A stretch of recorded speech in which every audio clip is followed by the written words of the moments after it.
Registrar धीरज जैन ग्वालियर आए, बोले भारत में पहली बार डिजिटल जनगणना हो रही।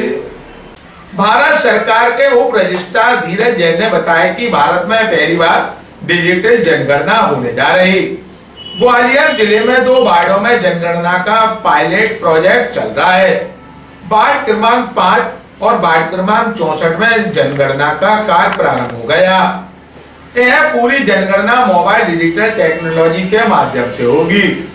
इसके लिए टेस्ट व्यापक स्तर पर किया जा रहा है। जनगणना के लिए प्रगढ़ फील्ड में उतर चुके हैं। 3 नवंबर को यह प्रोजेक्ट पूरा होगा। इसके बाद मोबाइल डिजिटल टूल्स में सुधार की अगर गुंजाइश होगी तो उसमें सुधार किया जाएगा। आने वाली 11 अप्रैल से पूरे भारत में मकान सूचीकरण का कार्य शुरू होगा, जो कि 30 सितंबर 2026 तक चलेगा। दूसरे चरण की जनगणना फरवरी 2027 में होगी, जिसमें घर घर जाकर सभी निवासियों की गिनती और सभी व्यक्तियों की व्यक्तिगत जानकारियां होंगी।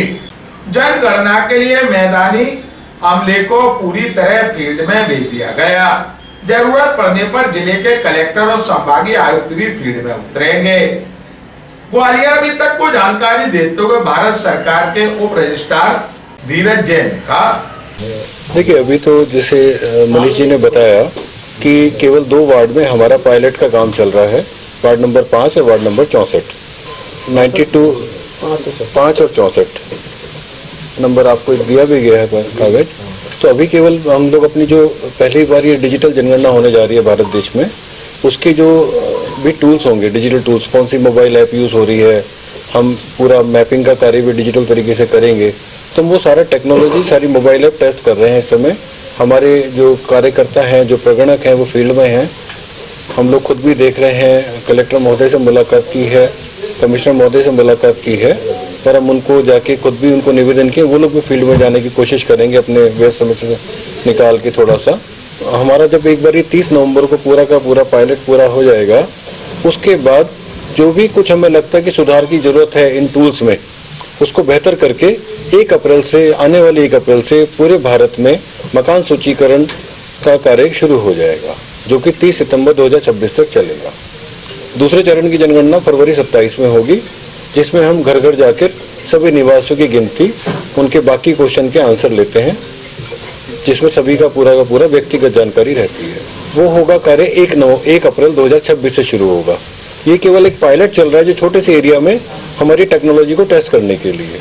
मध्य प्रदेश में रतलाम और सिवनी में हो रहा है, ग्वालियर के साथ साथ। देखिए जनगणना तो मुझे लगता है अपने शब्द में उसका भावार्थ है कि सभी व्यक्तियों की गिनती, हम उसकी भी गिनती करते हैं जो सड़क पे रहता है, हाउसलेस है, जिसके पास कोई घर नहीं है, चाहे वो किसी फ्लाईओवर के नीचे रहता हो।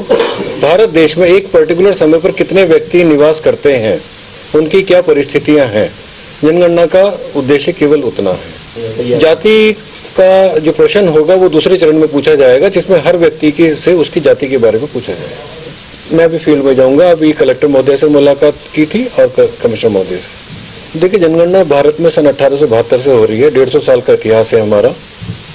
और जो भी आपके पॉलिसी बनती है, प्लानिंग होती है, वो जनगणना के आंकड़ों पर ही होती है। आपका डिलिमिटेशन होगा, आपकी जितनी सीट्स होंगी, पार्लियामेंट, असेंबलीज, फाइनेंस कमीशन का जो फंड रिसोर्स एलोकेशन होता है, आप बेटी, बहुत सारे हमारे उदाहरण हैं जो हमने सक्सेसफुल पॉलिसी बनी है और उस पर बहुत अच्छे से काम हुआ है। उज्ज्वला योजना, बेटी बचाओ बेटी पढ़ाओ, ये सब जनगणना के आंकड़ों से ही हो पाता है। जब तक आपको ये पता नहीं होगा कितने लोग रहते हैं और किस परिस्थिति में रहते हैं, आप पॉलिसी कैसे बना पाएंगे। बिल्कुल लगेंगे साहब, लगभग 30 लाख कर्मचारी पूरे भारत में काम करेंगे एक ही समय पर। और मेरा निवेदन आप सभी के माध्यम से ये है, हम सभी अपनी जानकारी पूरा ईमानदारी से दें। ये देश के निर्माण के लिए बहुत आवश्यक कदम है। सही आंकड़े होंगे तभी सही पॉलिसी प्लानिंग बन पाएंगे, पूरे का पूरा सही लोगों तक सभी सुविधाएं